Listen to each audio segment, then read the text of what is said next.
비가 내리지 않고 있습니다. 호주 산불이 꺼지지 않고 몇 개월째 계속됩니다. 메뚜기 떼들이 온 땅을 휘저으며 먹을 것을 갉아먹고 있습니다. 많은 기근들이 예측되고 있습니다. 전염병이 돌아 모든 사람들의 삶의 방식들을 바꾸게 하고 두려움 가운데 있게 빠지게 합니다. 하나님이 말씀하십니다. 비가 내리지 아니하는 것 하나님께서 하늘 문을 닫으셨기 때문이라고 이야기합니다. 메뚜기 떼들이 창궐하는 것 하나님께서 메뚜기 떼에게 그것을 먹게 하셨기 때문이라고 오늘 본문은 말씀합니다. 전염병도 마찬가지라고 이야기합니다. 이것을 통하여 하나님께서 말씀하고 계시는 것이 하나님 백성이 그 악한 길을 떠나고 스스로 겸비하고 기도하여 하나님의 얼굴을 구하라고 이야기하십니다. 그렇게 하면 하나님께서 그 땅을 고치시겠다고 약속하고 계십니다. 우리는 어떤 이유 때문에 이런 재앙들이 일어나는지 알 수 없습니다. 그러나 하나 확실한 것은 하나님 이름으로 일컫는 하나님 백성들이 악을 떠나고 겸비하여 하나님의 얼굴을 구하면 그 재앙이 그친다는 것입니다. 그 재앙이 그치지 않는 것은 하나님 백성들이 그렇게 하지 않기 때문입니다. 우리는 지난 주일에 어떻게 악을 떠나야 되는가, 악이 무엇인가에 대해서 살펴보았습니다. 오늘은 스스로 겸비한다는 것이 무엇인가를 살펴보며 그렇게 되기를 소원합니다. 우리 겸비하다라는 말은 이 겸손하다는 말인데, 성경에 나오는 부자 청년을 보면 예수님을 보자 이 부자 청년은 예수님께 달려왔습니다. 그리고 무릎을 꿇고 절을 했습니다. 그냥 목례를 한 것, 눈으로 인사한 거 아닙니다. 무릎을 꿇고 절을 했습니다. 그리고 내가 어떻게 하면 영생을 얻을 수 있는가 겸손하게 물었습니다. 그렇지만 그걸 겸손이라고 하지 않습니다. 그는 부자였습니다. 비록 청년이지만 이스라엘을 다스리는 산헤드린 공회원 70명으로 구성되어 있는 산헤드린 공회원의 한 사람이었습니다. 높은 지위에 있었습니다. 그럼에도 예수님께 보고 달려왔습니다. 무릎을 꿇고 절을 했습니다. 그리고 물었습니다. 어떻게 하면 영생을 얻을까 하고. 그런데 그게 겸손이 아니라는 겁니다. 겸손이라는 것은 그러니까 내가 있어야 될 자리에서 그대로 있으면 그냥 그 위치지만 내가 있어야 될 자리보다 높은 자리에 앉는 것을 교만이라고 이야기하고 내가 있어야 될 자리보다 낮은 자리에 앉는 것을 겸손이라고 이야기합니다. 내가 서야 될 위치보다 낮은 위치에 서는 것을 겸손이라고 이야기합니다. 그러면 그 위치는 뭐냐? 그 자리가 어떤 자리냐? 밥 먹을 때 앉는 자리도 아니고요. 예배 드릴 때 앉는 자리도 아닙니다. 그 자리는 의사결정을 할 수 있는 자리입니다. 그것을 우리는 영어로 authority라고 이야기합니다. 권위라고 이야기합니다. 위치라는 겁니다. 권력의 위치라는 것입니다. 내가 어떤 자리에 앉느냐는 것입니다. 우리는 교회에서 교만한 사람은 이렇게 이야기합니다. 집사님 기도하세요. 아니면 장로님 맥도날드로 오세요. 누가 기도해야 된다는 것들을 누가 결정한 겁니까? 그 장로님이 맥도날드로 와야 된다는 결정을 누가 한 것입니까? 우리 맥도날드 가는데 장로님 오실래요? 그렇게 묻는다면 그것은 장로님이 결정해서 오시고 안 오실 수 있습니다. 그런데 오세요 그러면 선택이 없습니다. 그 결정을 따를 것인가 아니면 그 결정을 뒤집을 건가 하는 선택밖에 남아있지 않습니다. 그 결정이 어디서 일어나느냐, 이것을 가지고 우리는 겸손과 교만을 정의하고 있습니다. 또 결정을 하고도 이 교만한 사람들은 그것을 전달할 때 꼭 명령어를 사용합니다. 우리는 존댓말이라고 명령어가 아닌 건 아닙니다. 초등학교 선생님이 학생들에게 이야기합니다. 학생들 꼭 숙제해 오세요 그러는데요. 안 해가면 안 됩니다. 분명히 존댓말인데 그는 준엄한 명령입니다. 반드시 들어야 되는 명령입니다. 아니면 벌을 받거나 많은 불이익이 따라오게 됩니다. 내가 할 수 있는 결정인가? 아니면 이 결정을 전달할 때 내가 어떻게 전달하는가? 그래서 교만한 자의 특징을 한번 적어봤습니다. 한 20가지쯤 되는데요. 줄여서 한 7개로 줄여봤습니다. 교만한 자는 어떻게 하느냐면 묻지 않고 결정한다는 겁니다. 상의하지 않고 통보한다는 겁니다. 제가 결혼할 때입니다. 아버님을 찾아가서 아버님, 제가 이런 여자랑 결혼을 해야 되겠습니다. 그러니까 저희 아버님이 말씀하셨습니다. 내가 반대하면 안 할래 그러시더라고요. 그건 아닙니다 라고 그랬더니만 네가 나한테 상의하러 온 게 아니라 통보하러 왔잖니. 네 마음대로 해라 그러시더라고요. 오늘 선교단체에 스텝이 추석이 되어서 목사님을 찾아왔습니다. 목사님, 제가 이번 추석에 고향을 좀 다녀와도 되겠습니까? 하고 묻는데 이미 여기에 차표가 꼽혀 있더라는 겁니다. 이미 본인이 결정한 겁니다. 뭐 갔다 와도 되냐 안 되냐 상의하러 온 게 아닙니다. 통보하러 온 거 아닙니까? 그래서 그 목사님이 가도 되는데 안 올라와도 된다고 그렇게 말씀하셨다는 겁니다. 교만한 사람은 부탁을 하는 게 아니라 항상 명령을 한다는 겁니다. 교만한 사람들은 배우려고 하지 않고 늘 가르치려고 하고요. 다른 사람의 충고를 들으려고 하지 않고 다른 사람을 충고해 주려고 합니다. 그리고 교만한 사람은 남을 나보다 낫게 여기지 않고 내가 남보다 낫다고 생각합니다. 그러니까 말을 해도 더 많이 해야 되고, 성경은 우리에게 이야기합니다. 겸손한 사람은 남을 나보다 낫게 여기는 사람이라고. 빌립보서 2장 3절에 아무 일에든지 다툼이나 허영으로 하지 말고 오직 겸손한 마음으로 각각 자기보다 남을 낫게 여기라는 겁니다. 우리가 하나님 앞에 서는 겸손은 어떤 것입니까? 나보다 하나님을 낫게 여기는 겁니다. 하나님이 결정하신 것, 하나님이 계획하신 것은 내가 결정하는 것과 내가 계획하는 것보다 더 높으신 뜻과 더 큰 계획이 있다는 것입니다. 내가 원하는 것보다 하나님이 원하시는 것이 이루어지길 원하는 사람은 겸손하지만요, 내 원대로 이루어지지 않으면 원망하고 불평합니다. 그는 그 뿌리에 교만이 있고 결코 겸손한 모습이 아닙니다. 욥이라는 사람은 참 의롭게 살았습니다. 정직하게 살았습니다. 하나님을 경외하게 살았습니다. 그런데 그에게 많은 고난이 찾아왔습니다. 그저 억울했습니다. 하나님 앞에 나가서 내가 얼마나 하나님 말씀대로 하나님의 뜻대로 살려고 노력했는데 나한테 이런 어려움이, 다른 사람에게도 없는 이런 어려움이 있으면 되겠습니까? 어찌 이룰 수가 있습니까? 그 말은 뭡니까? 하나님 실수하신 겁니다. 하나님 잘못하신 겁니다. 하나님이 그렇게 하시면 안 됩니다. 그걸 보고 있던 젊은 엘리후라는 친구가 욥, 당신 참 교만하다는 겁니다. 당신은 당신이 억울하다고 이야기하는데, 당신이 의롭다고 이야기하는데, 그로 인하여 하나님이 불의하게 지고 하나님이 지금 실수하고 하나님이 잘못하고 있다고 네가 지금 이야기하고 있는 것이다라는 겁니다. 네 교만이 하늘을 찌르고 있구나라고 이야기합니다. 그리고 그 욥은 회개를 합니다. 내가 죄를 뒤집어 쓰고 회개한다는 겁니다. 내가 정말 아무것도 모르는 내가 하나님을 판단하고 있었습니다 하고 회개합니다. 그리고 또 고백합니다. 내가 듣기만 하던 하나님을 이제는 보게 됐습니다. 내가 하나님 보는 눈이 없어서 무식이 용감해서 내가 이렇게 했다고 죄를 뒤집어 쓰고 회개하더라는 겁니다. 내 원대로, 내 뜻대로, 내 계획대로가 아니라는 겁니다. 하나님이 결정하셨고 하나님이 뜻하시고 하나님이 원하고 계시다는 겁니다.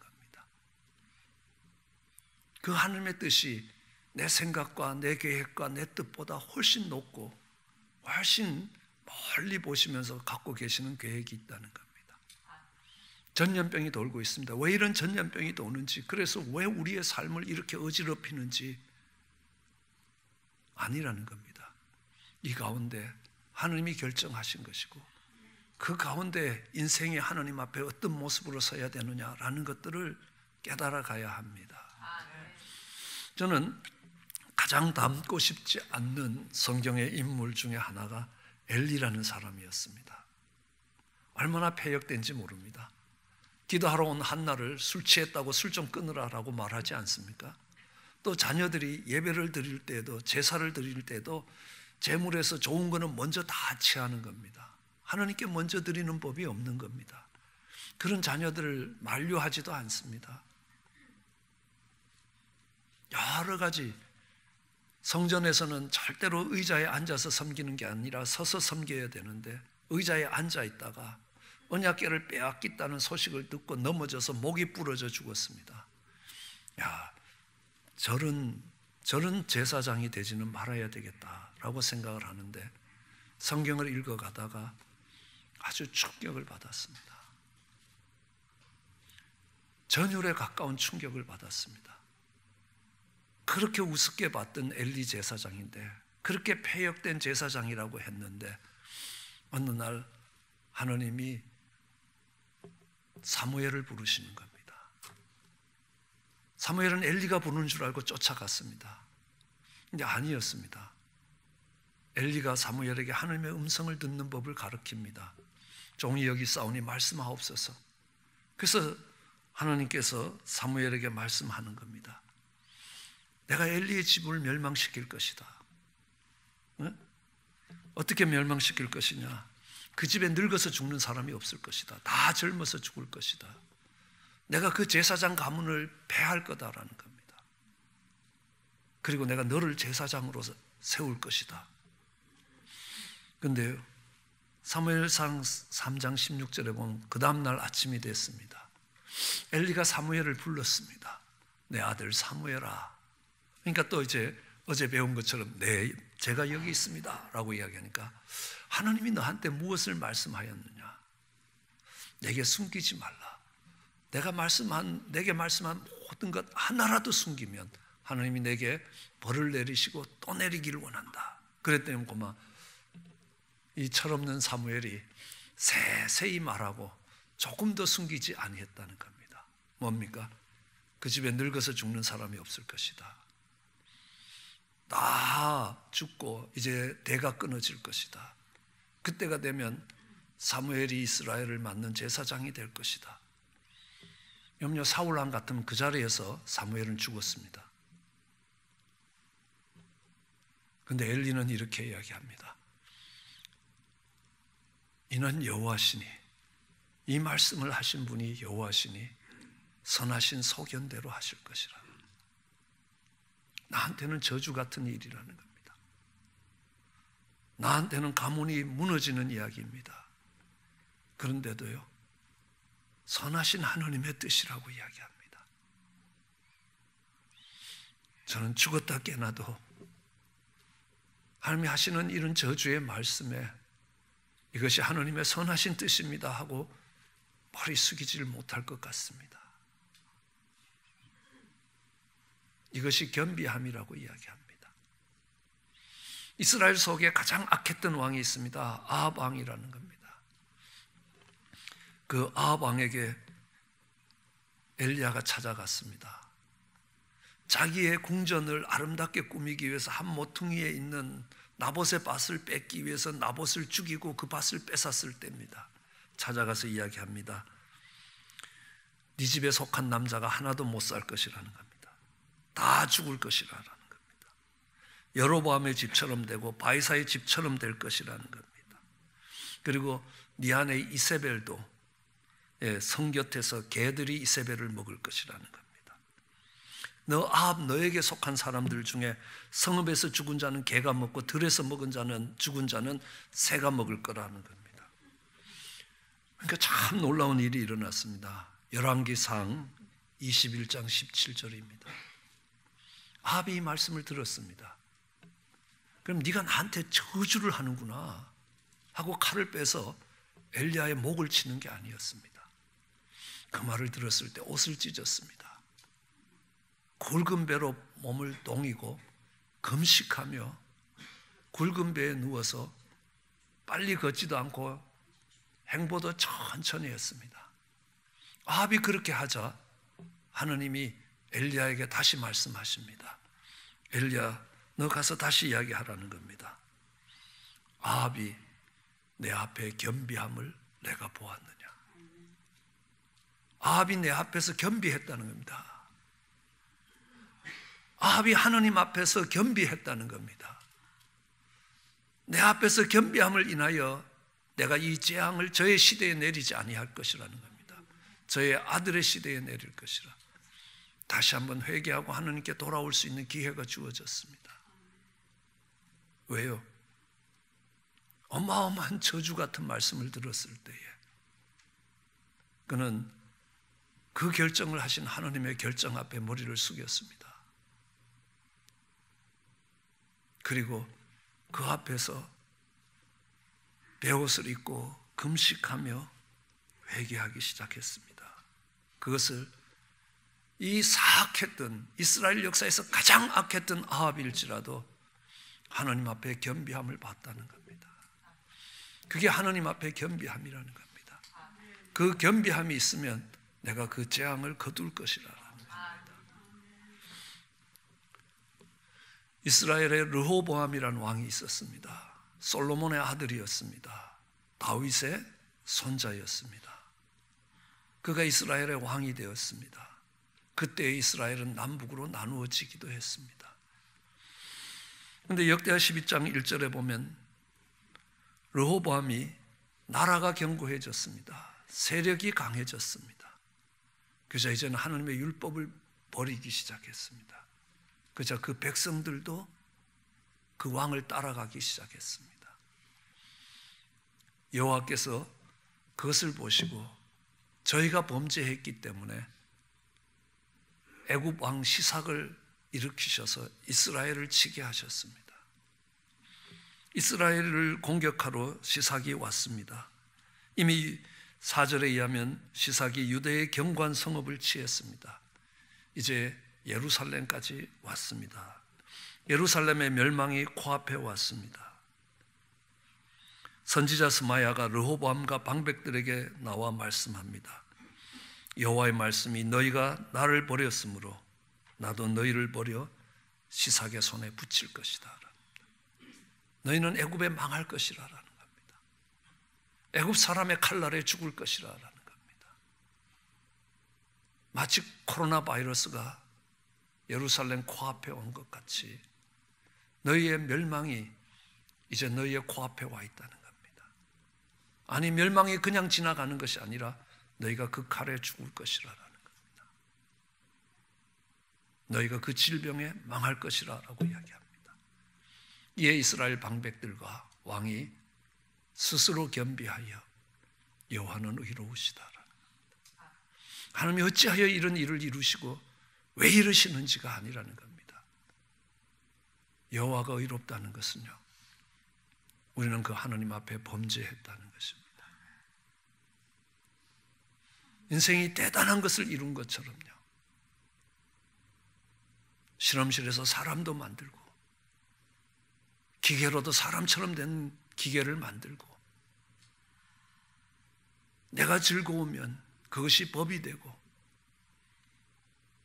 동성결혼도 합법화되고 하는 말씀하십니다. 여호와의 법을 버렸다는 것입니다. 그래서 그들의 멸망이 그들의 코앞에 와 있었습니다. 그때 이스라엘 백성들, 이스라엘의 방백과 그 왕이 스스로 겸비했습니다. 그러자 하나님이 그 멸망에서 그들을 건지시는 것들을 보게 됩니다. 이스라엘의 최대의 부흥이라고 이야기하는 이스라엘 역사의 가장 큰 부흥이라는 히스기야의 부흥을 봐도 그렇습니다. 히스기야가 온 이스라엘과 유다에 사람을 보냈습니다. 에브라임과 므낫세의 편지를 보냈습니다. 예루살렘 여호와의 전에 와서 이스라엘 하나님을 위하여 유월절을 지키자고 했습니다. 왕이 방백들과 예루살렘 온 회중들과 의논하고 1월에 지켜야 될 유월절을 2월로 옮겼습니다. 그래도 사람들이 모이질 않는 겁니다. 아무리 모이라고 해도 모이지 않습니다. 1월에 지키지 못했던 이유가 있습니다. 제사장이 부족했습니다. 백성들도 예루살렘에 모이지 못했습니다. 그래서 지킬 수가 없었습니다. 그런데 10절에 보면요, 이 편지를 들고 가는 사람들이 에브라임과 므낫세 각 성에 도로 다니며 스불론까지 이르렀으나 사람들이 저희를 조롱하고 비웃었습니다. 뭐 예루살렘에서 예배드린다고 난리냐는 겁니다. 그런데 아셀과 므낫세, 스불론 중에 몇 사람이 스스로 겸비하고 예루살렘에 모였습니다. 많은 사람이 아닙니다. 이스라엘의 한 국가 전체를 들어서, 그것도 중심이 되는 지파의 사람들이 아닙니다. 아셀, 므낫세, 스불론, 잘 들어보지도 못한 곳에서 몇 사람이, 아주 소수의 사람들이 스스로 겸비하고 예루살렘에 모였습니다. 그러자 하느님께서 그 이스라엘에 부흥을 주는데 이스라엘 역사에서 가장 큰 부흥이 히스기야 때에 왔다는 것들을 알 수 있습니다. 왜입니까? 다들 예배드리는 걸 조롱할 때에 그 몇 사람이 하나님 앞에 모여서, 예루살렘에 모여서 하나님 앞에 유월절을 회복했다는 겁니다. 그래서 하나님께서 히스기야의 부흥을, 이스라엘 최대의 부흥을 보내시는 것입니다. 그 이스라엘 역사에 보면 8살의 왕이 된 요시야 왕이 있습니다. 열왕기하 22장 1절입니다. 요시야가 위에 나갈 때 나이가 8세였습니다. 그럼 8살 꼬마가 어떤 수준에 있는지 아시지 않습니까? 그럼 오늘날은요, 얼마나 빠른지 그 자녀들의 지적 성장이 굉장히 빠르다는 겁니다. 그런데 수천 년 전 8살 된 아이가 왕위에 올랐습니다. 그런데 어려움이 왔습니다. 도대체 이 황폐해진 이 나라의 의미가 뭔가 하나님께 물었습니다. 그랬을 때 하나님이 대답하십니다. 18절에요.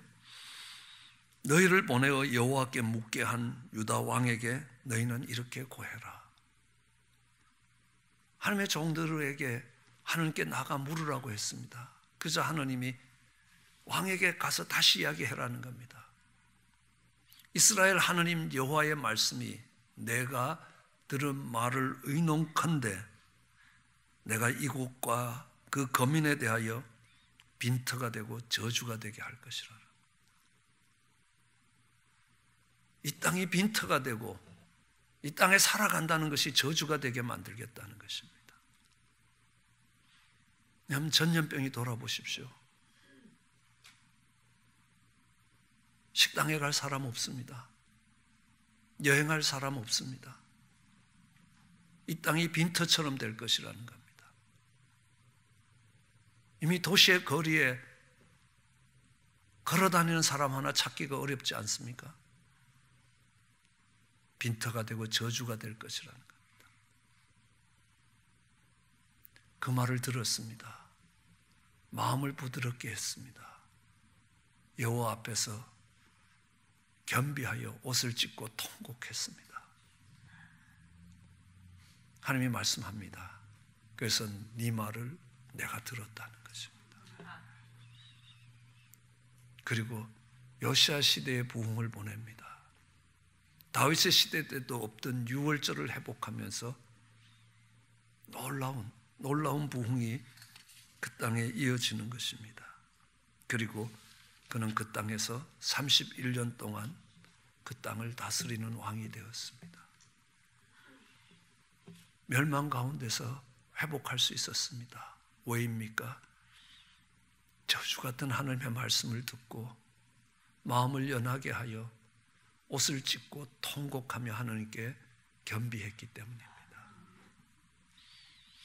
너의 겸비함을, 내가 겸비함을 봤다고 이야기합니다.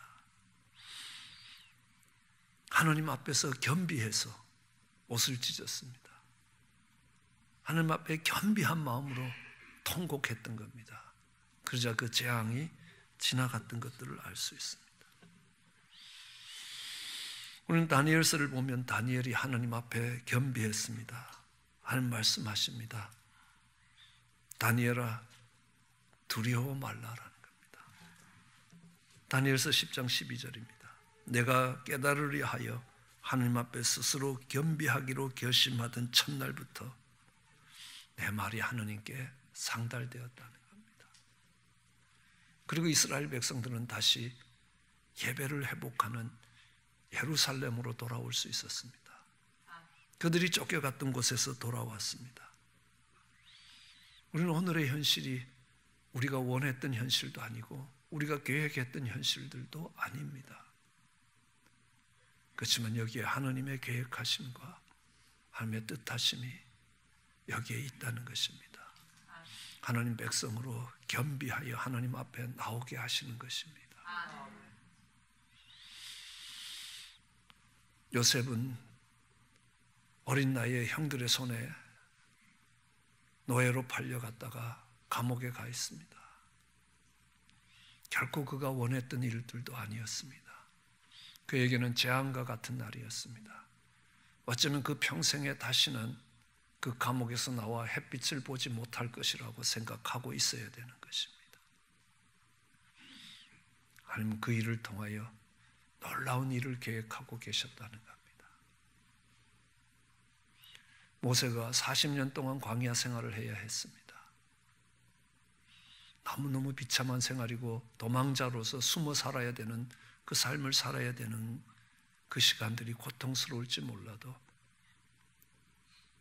하나님이 그를 겸비하게 만들었습니다. 이 땅에서 모세보다 더 겸비하게 된 사람이 없다고 말씀하시는 겁니다. 그 모세의 겸비함이 이스라엘 백성들을 약속의 땅으로 인도해 갈 수 있었던 것들을 기억합니다.